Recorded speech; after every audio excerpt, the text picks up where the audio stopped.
Climate action is the new buzzword, and why wouldn't it be? One world is all we have, and our world is at risk. Countries, corporates, and citizens claim to be doing all they can to save the planet from climate change. Green energy is being floated as one of the top solutions. We are replacing coal with hydropower, fossil fuels with solar energy, petrol and diesel cars with electric vehicles. EVs are being pitched as cleaner, greener, and sustainable. But are they? What's clean for the environment may not really be clean. Hidden beneath the shiny exteriors of an EV is a story of blood batteries.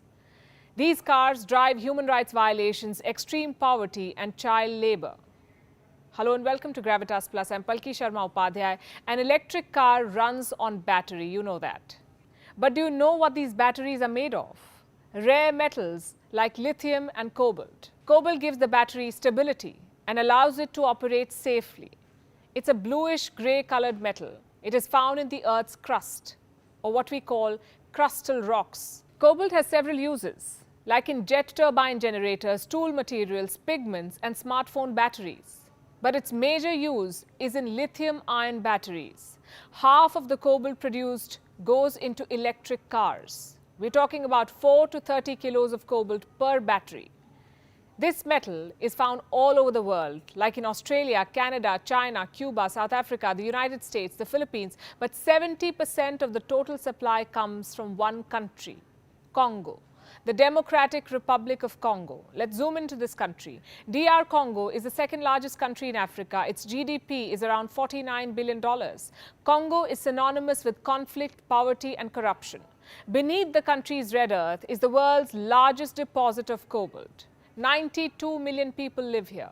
Some 2 million depend on cobalt production. They are called negociants.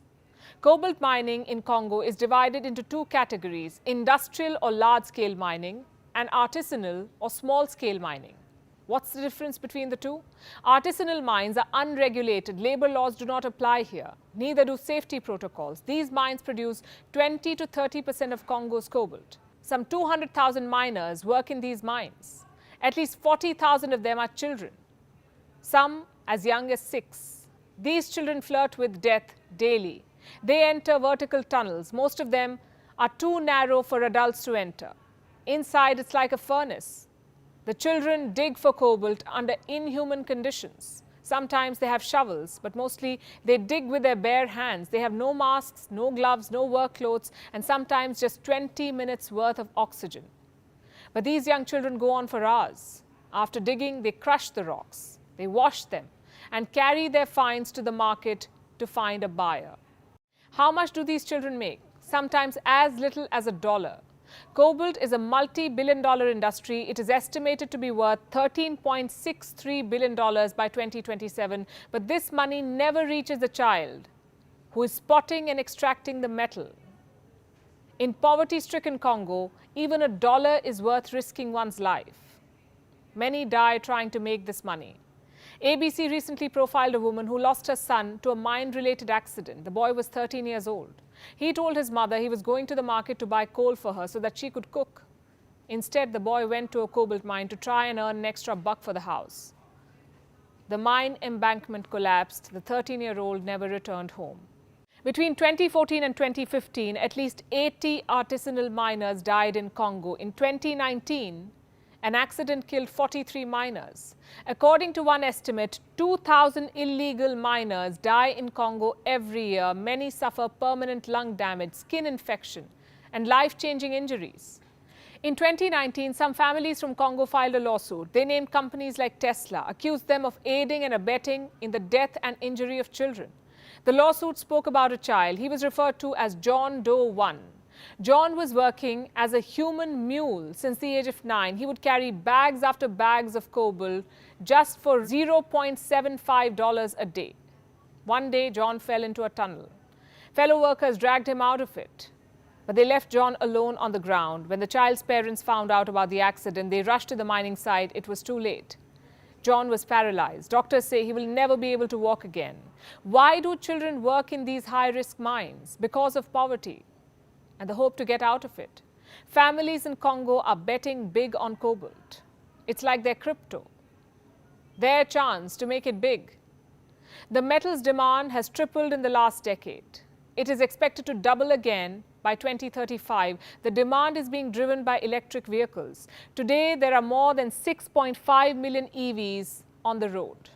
By 2040, that number will touch 66 million. So that's 66 million multiplied by 30 kilos of cobalt. Do the math. By 2050, the demand for cobalt production is expected to increase 585%. Congo's families want to ride this wave and tide over poverty. Sending their children to the mines is not a choice for them, but necessity. These children end up working as artisanal miners or informal workers. They're not employed by any company, but several companies line up to buy their finds. You see, it is cheaper to buy cobalt from a child than a regulated mine. And who understands business better than China? Most of these companies dealing in blood batteries are from China. It dominates the global supply chain of cobalt. China owns up to 50% of the metal's production. It controls around 80% of cobalt's refining. In the last 15 years, Chinese companies have bought out North American and European companies mining in Congo. Today, Chinese firms own 15 out of the 19 industrial mines in this country. In exchange for Congo's cobalt, China has promised the country billions in investment in the form of infrastructure, schools and roads. Now, Congo is another example of how stories featuring China never end well. Today, China is leaking blood cobalt into the supply chain of electric vehicles. Chinese companies are buying cobalt from children, encouraging them to participate in the trade of blood batteries. One of the largest cobalt processors in Congo is a company called CDM, or Congo Dongfang Mining. It is a subsidiary of Zhejiang Huayu Cobalt, a Chinese company, of course. Huayu supplies cobalt to electric car makers like Volkswagen. 40% of Huayu's cobalt comes from Congo. In 2016, the Chinese company was called out by an NGO. It was branded a benefactor of child labor. Huayu pledged to clean up its act. But did anything change on the ground? Reports raise serious doubts. This is one part of the story. There is blood in China's large-scale mines too. There, workers are abused, discriminated, beaten and made to work without contracts and sufficient ration. One worker told the media, and I'm quoting, "If a worker dies, the Chinese don't report it to the government. They bury the person, hiding the corpse, and bribe the family to keep quiet." That's your electric car killing people even before it hits the road. Did you sign up for this? The world's biggest car makers are complicit in these crimes. I'm talking about the likes of Tesla, Volvo, Renault, Mercedes-Benz, Volkswagen. They all source cobalt from Chinese mines in Congo. Sure, they claim to have a zero-tolerance policy when it comes to child labor, but they too know that there is no way to fully map their supply chains. Back in Congo, President Felix Tshisekedi has pledged to act. In 2019, he established a state-run company to focus on health and human rights. But that hardly helps when Congolese officials are accused of overseeing child labor.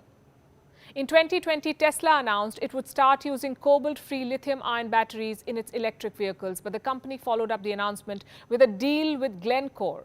It's a cobalt mining company, and this deal was for 6,000 tons of cobalt a year. 6,000 tons a year.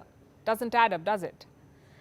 Much like the claim of electric cars being clean, these cars run on dirty energy, on blood batteries. And this is not climate solution. This is human rights abuse.